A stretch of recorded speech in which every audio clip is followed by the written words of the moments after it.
Tere head inimesed! Kevadel seisime Meelisega täpselt selle sama koha peal ja rääkisime kahest rattast. Toona oli jutu all kahvereisterid ja tänased kaks ratast on siis saabunud siia minevikust. Hakkame siit kohe ühest otsast pihta. Miks need rattad siin on ja mis neist on saanud? Tere jah! Nendel ratastel on siis selline pikk elulugu juba selle taga, oluliselt pikem aastate rivi, kui nendel eelmistel oli. Siin on siis nüüd üks Ungari ja üks Vene, mõlemad on siis nendest Nõukogude Liidu aegsetest aegadest ja tänapäevaks on mõlemad siis saanud taaselustatud. No, me oleme sinu saadetes ikkagi enamasti rääkinud sellistest ümberehitatud ratastest. Nüüd oled kuidagi andnud oma näpu siis ka restaureerimise kätte. Ja eks nad on sellised, kuidagi sarnased asjad, et olen siin teistele ka mõnikord rääkinud, et ühel omad head ja vead, et kui siin restaureerimise puhul on sul see lõpptulemus nagu silma ees, eks ole, teada, kuhu see asi peab jõudma, mida siis võib-olla projekti puhul on natuke lahtisem, et kuidas kõik asjad omavahel kokku sobivad ja nii, siis projekti tehes, eks ole, on sul lahtisemad käed, kui jälle restaureerides sa pead kõiki neid vanu asju jälgima, eks ole, ja et kõik detailid saaksid õiged. Nii et eks ta on omamoodi väljakutse mõlemalt poolt. Hakkame nüüd näiteks sellest Issist pihta. Mis selle saamise lugu on ja kuidas see sinuni üldse jõudis ja kui palju tast järgi oli? Tõid selle siia nii-öelda pojad, kelle isal oli tulemas juubel ja nad tahtsid selle kogu aeg peres olnud ratta isale juubelikingiks taastada, restaureerida. Esmapilgul tundus, et ta on päris komplektne, et kõik asjad on küljes. Vähemasti oli nii palju küljes, et saaks aru, mis detailid siin olid olnud ja millise pinnakattega ja niiviisi, et kuigi suunatuledest kasv oli järgi jäänud siin 1,5 ja küljekarpidestki oli üks ainult järgi. Aga siis aluseks võtta ikkagi oli siin üht-teist ja siis hakatud pildimaterjali ja natukene ajalugu uurima, et mis on sellele aastale omane ja kõik nii nagu selle ühe restaureerimisprojekti puhul käib.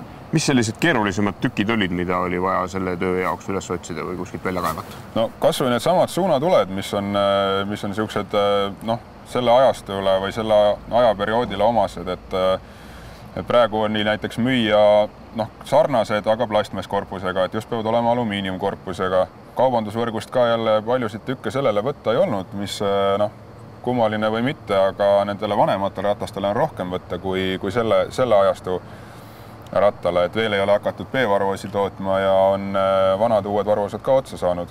Ja need läbi tutvuste ja laadal käies siis sai suunatuled siia muretsetud. Midagi sai kas või näiteks interneti oksjonilt ostetud, kuna tal olid summutid kunagist tuuningut saanud, et nagu ikka tehti nende Isside jaavadega, et tehti ka ju krossikaid ja endurosid, mida kuskil oli nähtud, aga saada polnud. Tõsteti sabasid püsti ja summuteid üles ja siis sellel küll sabaraam oli kõik õige, aga summutid olid jälle ülespoole tõstetud, lõigatud läbi, üles keevitatud ja kinnitusauke oli tehtud külje ja karbi pleki sisse. Ja siin oligi nüüd vaja kaaluda, et millised detailid on odavam uued osta ja millised siis taastada. Ja niimoodi siin kõik need mõlke ja kahjustusi arvesse võttes sai siin üks küljekarp uus ostetud ja mis õnnestus näiteks saada uus Vene varuosa, kus oli kõik see venekeelne etikett peal, et ta ei ole nüüd rattaküljest, vaid oligi mõeldud kohe varuosana müüdud. Mõningaid asju lõpuks ei saanudki päris uusi, et üks nendest kindlasti on sadula käepideme kumm siis, mis on näebki vana välja, sellepärast, et seda halli tooni praegu ei ole kuskilt võtta, et siin kõik rääkisid, et võtta üks Riiga pesumasina voolik, aga Riiga pesumasinaid ei ole ka enam ja neid voolikuid, et see siis pidi jääma vana, kuna must ei ole ajastutruu ja need põlvekummid on samamoodi hallist kummist just, aga need olid veel viisakad, et neid säilitada. Üks keerulisem lugu oli kindlasti selle korpusega, mis on sinna karbussi ümber pandud. Jah, siiamaani kõik, mis kellelgi vähegi mäletab, siis ega neid ei ole ühegi sõitva ratta küljes nähtud. Need ikkagi üsna esimesel karburaatori reguleerimise vajadusel jäeti külge tagasi panemata, sest et eks sealt luugist on teda halb ujutada, sa ei näe, millal ta üle jooksma hakkab. Ja küllaltki tülikas on karburaatorit reguleerida, kui need katted peal on. Ja ega nad seal siis muud nagu otstarvet ei olegi, kui et noh, ta on tehtud kinnine tehase poolt niimoodi.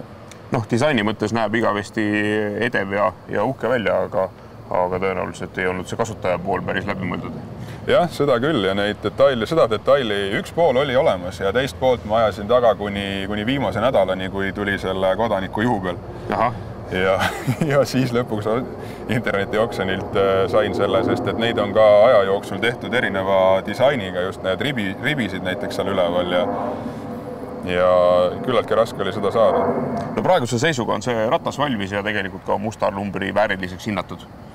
Jah, ta sai täpselt loetud tunnid enne üleandmist, sai omale uued paagimärgid ja need sildid kõik külge ja viimased kruttimised tehtud, nii et siis käis ta ära seal sünnipäevalauas. Oli aukülaline laua otsas nii-öelda, et sai sooja vastuvõtu osaliseks ja siis ta tuli siia tagasi. Ma lisasin veel vajaliku käsipumba ja teise selle katte poole siia külge ja käis komisjon ka siin ja on sõidukorras ja hinnatud ka nii, et nüüd on nendel omavaheline paberiajamine, et siis saab lähiajal selle musta numbri kätte.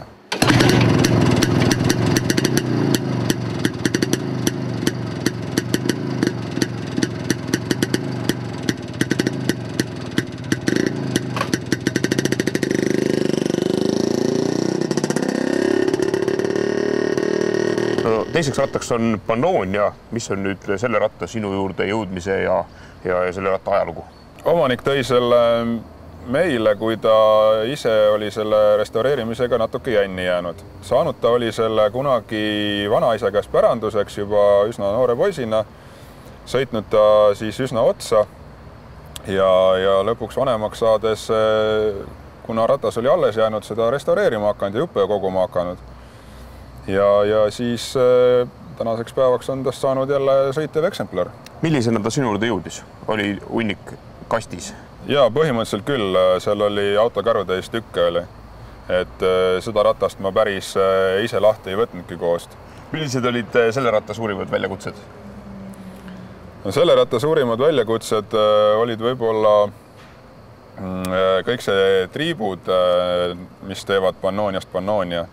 Et tema punase kuldse värvilahendusega triibud ja kogu selline kroomi ja üldse tema disaini nagu ikkagi tabamine. Et see ratas ei ole nüüd küll 100% uunikumiks, originaaliks, eks ole, taastatud, aga võimalikult originaali lähedaselt ja noh, võib-olla siis näiteks ka need triibud ei olnud toona laki all, et need on praegu laki all ja tõmmatud ilusti teibiga, mitte vabakäena, et selles mõttes kuidas nüüd kellele mis, et kes mida ilusaks peab, aga et uunikumi mehele siis rääkides on muidugi ilusam ja väärtuslikum võib-olla see väriseva käega tõmmatud joon siin värvi peal, aga ma arvan, et selle ilusa sirge laki all triibuga, mis näeb veidi edevam välja, saab natuke rohkem naisi.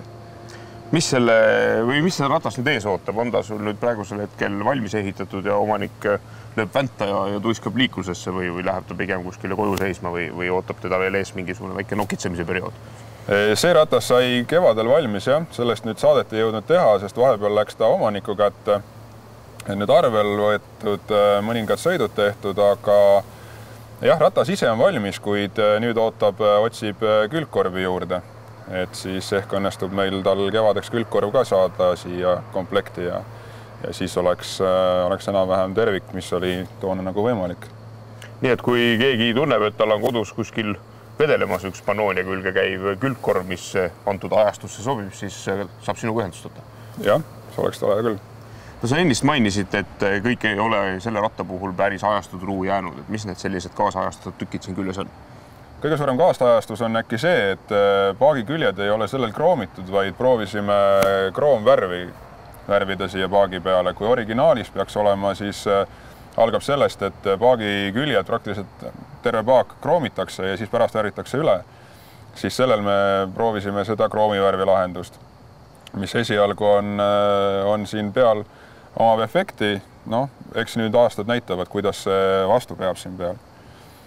Aga noh, eks siin ongi ka mõningane hinnaerinevus. Ja eks mõningate teiste detailide, näiteks pinnaviimistlused ei ole päris sellised, mis oleks pidanud olema.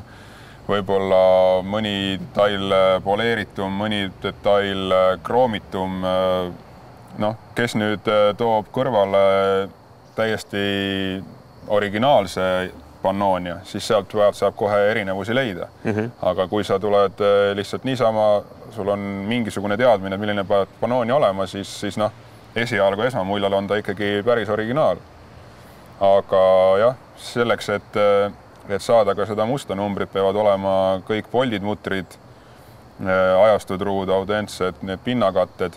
Nii et noh, midagi ei tohi kahe silma vahele jätta, samamoodi juhtmerüüsid õiget värvi, et noh, issi puhul seal pidi kõike seda jälgima, et seal kõik need vanad kollased juhtmerüüsid, neid ka ei ole õieti võtta, et siis jube suure otsimise peale või mingisuguse leiutamise peale saab need sarnased küll leida, aga temal õnneks olid veel olemas vanad originaalrüüsid, nad küll olid mustad, need õnnestus enam-vähem ära puhastada ja paar rotiauku hambajälge oli ka peal, aga siiski need õiged on nagu olemas. See on hästi oluline, et ta oleks põhimõtteliselt selline, nagu ta ikkagi tehasest tuli, nagu sa oleks ta hiljuti ostnud, uuevääriline.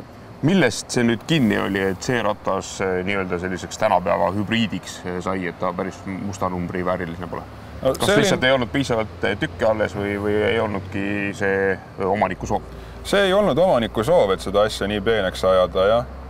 Et eks siin mõningane hinnavahe võib ka nende rataste valmimisel tekkida, aga noh, see ongi siis noh, niiviisi kahes erinevas asjas kinni, et üks on töömaht, mis võib kuluda originaalratta detailide otsimisele ja sellele kodutööle kõik. Aga samas, noh, kui sa nagu ei pööra selle nii palju tähelepanu, teed enam-vähem või teed üldse mingit oma värvi ratta, siis samas on jälle see, et ka see värvkate võib maksta hirmus suured summad, nii et noh, laias laastus ei olegi võib-olla vahet noh, summaarselt, kas sa teed 100% originaali või teed ta natukene ringi, aga kindlasti pead arvestama sellega, et mis selle ratta nagu lõppväärtus on.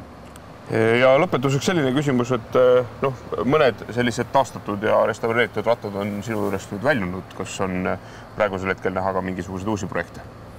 Jah, praegu siin 2 restaureerimist või üks nendest on nagu pigem siis taastamine on käimas ja eks teised ümberehitusprojektid ka veel, eks siin kevadel saame kindlasti teha nii ümberehitatud rattast kui mõnest taastatud rattast saate ja võib-olla räägime ükskord ka jälle Victoritest. Selge pilt, aga siit tõmbamegi joone alla ja tuleme sinu juurde külla jälle siis, kui midagi huvitavat näidata on. Seniks aga kaunist nägemist!